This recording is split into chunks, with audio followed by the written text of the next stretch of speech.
Please work. Fingers crossed.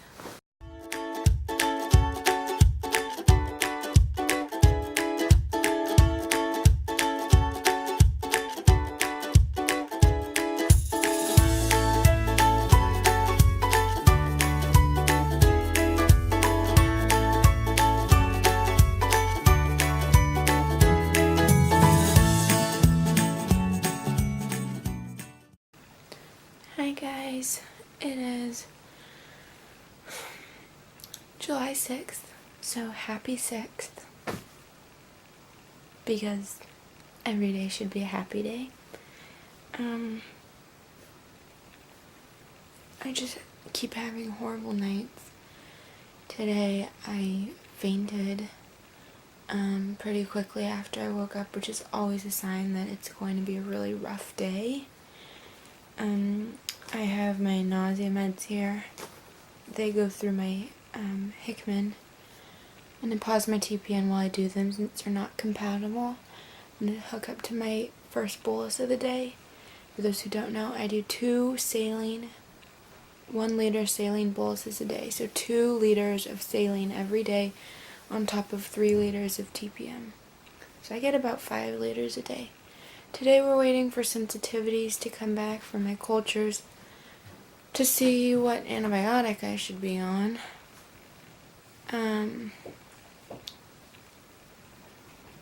What, you got the sensitivities?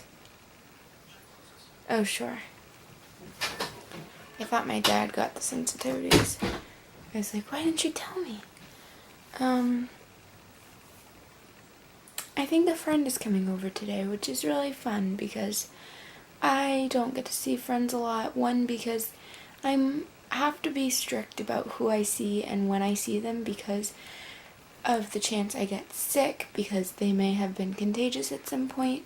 So I'm restricted there, but I also just don't get to get out much because when I do go out, it's because I'm going to the hospital. It's not because I'm going to do something fun. I'm having some lung pain, so I'm going to do a breathing treatment. And I got a new reed. It cost a lot of money. It came all the way from the UK.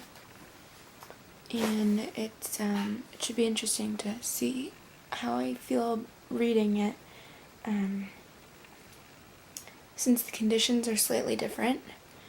It's about EDS and joint hypermobility syndrome, and since I don't have joint hypermobility syndrome, I'll see if things seem downplayed in that case, because usually EDSers get the more, at least in my experience, get the more significant problems than JHS, and I was originally diagnosed with JHS before I saw that by a orthopedist, before I saw a geneticist who diagnosed me with EDS when we did family history and all that, as well as genetic testing. So it'll be interesting to see how I feel about this book, but I've heard great things about it, and so I'm going to read it, and I'll let you guys know what I think about it. My first bolus is almost done, and I'm feeling a tad bit better as in terms of fainting.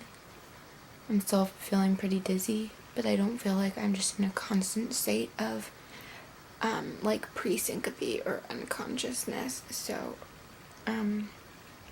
that's good. Let's see how much time is left on it.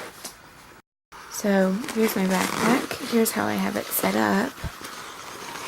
The saline goes in there, the pump just sits on the top, and then I use this tubey clip to coil the tubing because there's just too much tubing. So there is 8 minutes left. Oh, 30 minutes left, excuse me.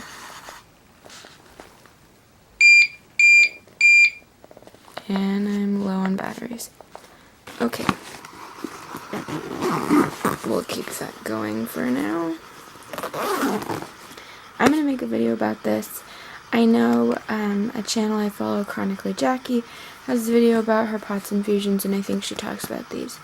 I happened to get these before I saw that video, so I don't really know how she, how it started for her, but basically, I heard about this company from a friend, and I will show you my TPN backpack. Sorry, the camera skills are not on par with everybody else's. This backpack is also from Vibrations, and it is my TPN backpack. And something that's different about this one and that one is that this one has a Velcro hook on the top, which is why we use it for my TPN. It's important for my TPN to be upright, but the saline doesn't have to since all the air is siphoned out. But I thought it was interesting because I assumed that all of their backpacks had this. So when I ordered this one only a couple weeks after getting my TPN one, when I got it, I was very surprised and glad that I used this for hydration. Because I find it very, I was just, I guess, lucky to pick the pattern that I liked had this in it, because I've heard the other ones, maybe the newer ones, don't. I don't know if it has to do with like what's new or what's not, but I'm very thankful that this one does have the little strap to hold my TPN up. I'm going to try to change out my G-tube today. I've done it plenty of times here at home before, at least 8 times now here at home. I've had some difficulty. I tried to switch it out a couple days ago with another peg tube, and I couldn't get it out, which was very surprising. I've never had that problem before. I don't know if it has to do with the fact that we switched to an 18 French or what, but it was just very painful and bleeding a lot, and so I think maybe the balloon did not deflate all the way or something. I have a lot of success getting Mickeys in because they have a tapered end, unlike peg tubes, which have a flange at the end, sort of. So we'll see how this works. If it doesn't work, I'll have to wait until clinic, and then they can do it when I'm asleep for my next procedure. But I'm going to try to do it because I'm just having so many problems with this peg tube, and it's time to change it out. Please work. Fingers crossed. That's what it's going to be at home, and self-administer. She's trained how to do it, and so she could have Crescent Option Care do it. Is this really necessary to go to all the expense? They want to admit me. Bother of being admitted to the hospital? Are you kidding me?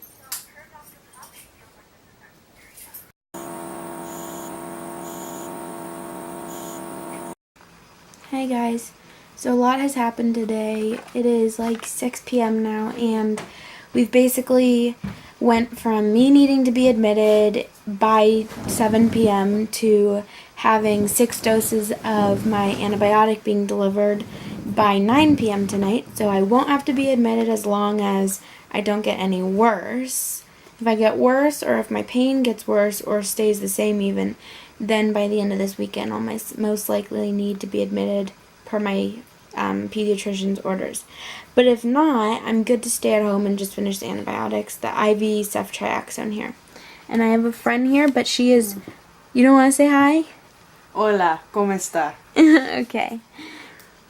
She's actually... We've been really good friends for a while, but my dad recently hired her to be sort of like a part-time caregiver since my previous caregiver was not the greatest.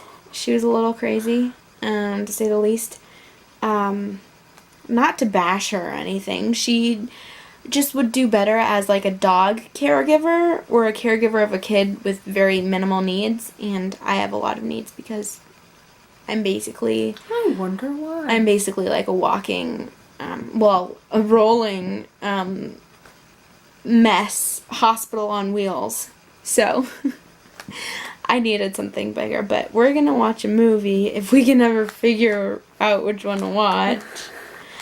And we had one, but it won't load. Tell them which one we wanted to watch. We wanted to watch The Other Woman. And it's free, being a butt. but Xfinity's, I am very unsatisfied with Xfinity's movies that you watch like on the computer because they never load and it's really frustrating. But we're gonna try to find a movie to watch and watch a movie. Hi guys, it is pretty late. I hope everybody had a good day. my antibiotics got delivered, so unfortunately, I don't know why my home health decides to just send them in syringes, but it means I literally have to sit here pushing them very slowly for 10 minutes. I wish they would send them in a gravity ball that goes at its own rate, but whatever. I'll do it this way. The prescription is for 6 days worth, 6 doses. 1 dose a day. I just did another breathing treatment. My breathing has been pretty choppy today. And I still haven't changed out my G-tube yet because I'm a little nervous about that because of the problems I had with it earlier. I couldn't get it out. So I talked to my friend on FaceTime for a while about just a lot of stuff. She also is a chronic illness warrior, and she has a lot of the same conditions I do. I have a couple she doesn't have, and she has 1 or 2 that I don't have, or maybe more. But other than that, we have similar situations. And she said she had a similar problem, but in the end it turned out fine. So I'm hoping that if I just find a way to pull it out, it'll be fine. But the last time I tried it started bleeding, and it was just not worth the aggravation. I didn't want to end up with no tube in me, and that would have been really bad. I would have had to go to the ER right away. So here's my antibiotic, and literally what you do is you just push it the speed of a snail for the next 10 minutes. But I am going to try to switch it out tonight. And then I'm going to run a 3rd bolus tonight because I vomited a lot today and my blood pressure has been low. And so I just want to make sure that I'm not getting sicker per se, making myself sicker by not having enough fluids. That would be really bad. One thing that's universal among people with UTIs is staying hydrated is extremely important to help flush the system and flush the bladder of the infection. It's even more important for me because I'm at risk for, the infection traveling potentially to my kidneys or to my bloodstream, to my line. So it's really important that every time I get an infection, a UTI, that we clear it as soon as possible. And then we talked with my pediatrician again. She's great. And we talked about a bunch of stuff, but basically urology wants me to cath every 3 hours. And I'm just really resistant to that because